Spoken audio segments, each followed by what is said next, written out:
नमस्कार दोस्तों, स्वागत है आपका वाईटी न्यूज अप चैनल पर। हम लेकर आते हैं उत्तर प्रदेश की हर बड़ी खबर सबसे पहले। गाजीपुर के नेहा विश्वकर्मा हत्याकांड को लेकर राहुल गांधी और अखिलेश यादव ने सरकार को घेरा है। सीएम योगी ने मंत्री ओपी राजभर को पीड़ित परिवार से मिलने भेजा।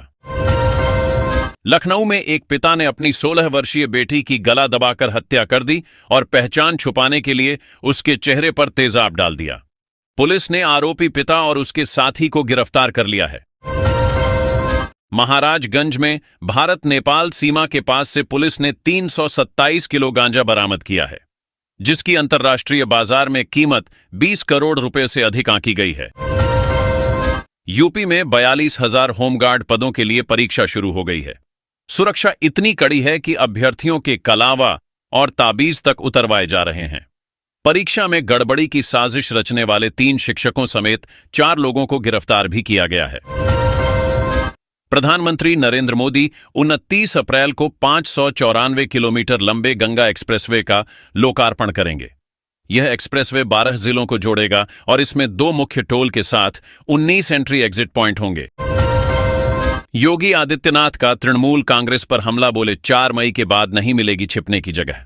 पश्चिम बंगाल दौरे पर पहुंचे उत्तर प्रदेश के मुख्यमंत्री योगी आदित्यनाथ ने तृणमूल कांग्रेस पर तीखा हमला बोला। उन्होंने कहा कि 4 मई को नतीजे आने के बाद टीएमएससी के गुंडों को छिपने की जगह नहीं मिलेगी। योगी ने ममता बनर्जी पर निशाना साधते हुए कहा कि उन्होंने सीए का विरोध राजनीतिक कारणों से किया। मुख्यमंत्री ने आरोप लगाया कि बंगाल में अराजकता और हिंसा के लिए तृणमूल कांग्रेस जिम्मेदार है। उन्होंने कहा कि यह पार्टी लोकतंत्र में विश्वास नहीं रखती और जनता बदलाव के लिए तैयार है। बस्ती जिले में मुस्लिम महिलाओं द्वारा बनाया गया शुगर फ्री राम जी का पेड़ा अयोध्या राम मंदिर में भोग लगने के बाद अब विदेशों में सप्लाई किया जा रहा है। उत्तर प्रदेश के किसानों के लिए अहम खबर है। आगरा जिले में खरीफ सीजन के लिए उर्वरकों की सीमा तय कर दी गई है। अब प्रति हेक्टेयर अधिकतम 7 पैकेट यूरिया और 5 पैकेट डीएपी ही मिलेंगे। इस फैसले का उद्देश्य खाद की कालाबाजारी को रोकना और सभी किसानों तक उचित दर पर उर्वरक पहुंचाना है। इसके लिए जिला, तहसील और ब्लॉक स्तर पर निगरानी टीम गठित की गई।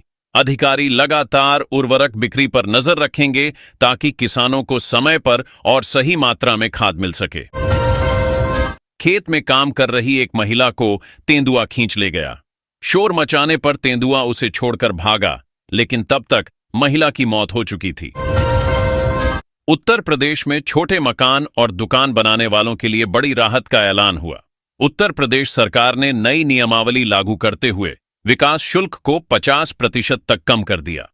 अब नक्शा पास कराने पर छोटे निर्माणकर्ताओं को आधा शुल्क ही देना होगा। अलग अलग शहरों के लिए नई दरें तय की गई, जिसमें गाजियाबाद में सबसे ज्यादा और अयोध्या में सबसे कम शुल्क रखा गया।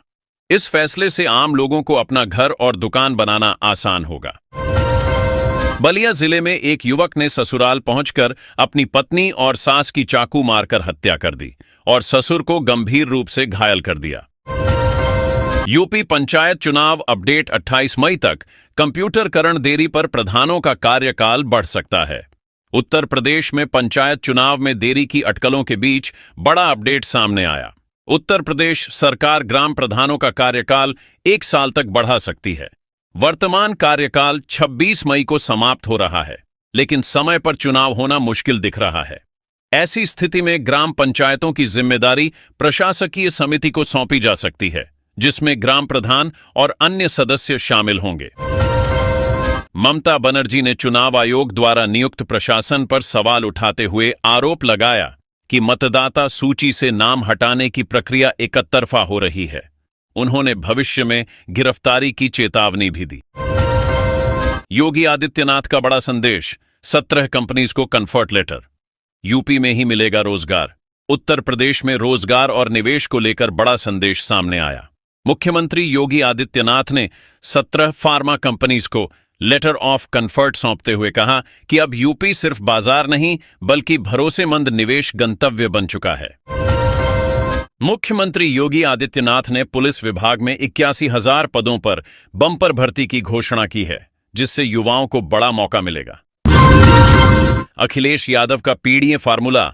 समाजवादी पार्टी के अध्यक्ष अखिलेश यादव ने दावा किया कि पिछड़ा, दलित, अल्पसंख्यक का एकजुट समूह आगामी चुनावों में भाजपा को हरा देगा। उन्होंने बीजेपी पर महिला आरक्षण के नाम पर झूठ बोलने और जातिगत जनगणना से भागने का आरोप लगाया। गेहूं खरीद में बड़ी राहत। उत्तर प्रदेश सरकार ने सरकारी केंद्रों पर गेहूं बेचने के लिए अनिवार्य की गई डिजिटल किसान रजिस्ट्री के नियम को वापस ले लिया है। अब किसान बिना इसके भी 2,585 रुपये प्रति क्विंटल के न्यूनतम समर्थन मूल्य पर अपनी फसल बेच पाएंगे। लखनऊ में एक रिटायर्ड डॉक्टर से साइबर ठगों ने खुद को एनआईए चीफ बताकर 1,55,00,000 की ठगी की और उन्हें 7 दिनों तक डिजिटल अरेस्ट रखा। Meerut blue drum murder case. Meerut के चर्चित सौरभ हत्याकांड में आरोपियों को 13 महीने बाद कोर्ट में पेश किया गया, जहां पीड़िता की मां ने दोषियों के लिए फांसी की मांग की है।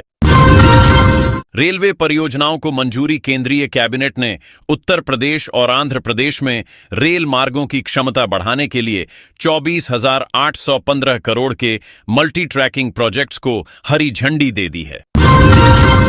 चरथावल इलाके में एक बंदर एक नवजात बच्ची को करीब 1 घंटे तक अपने कब्जे में लेकर बैठा रहा।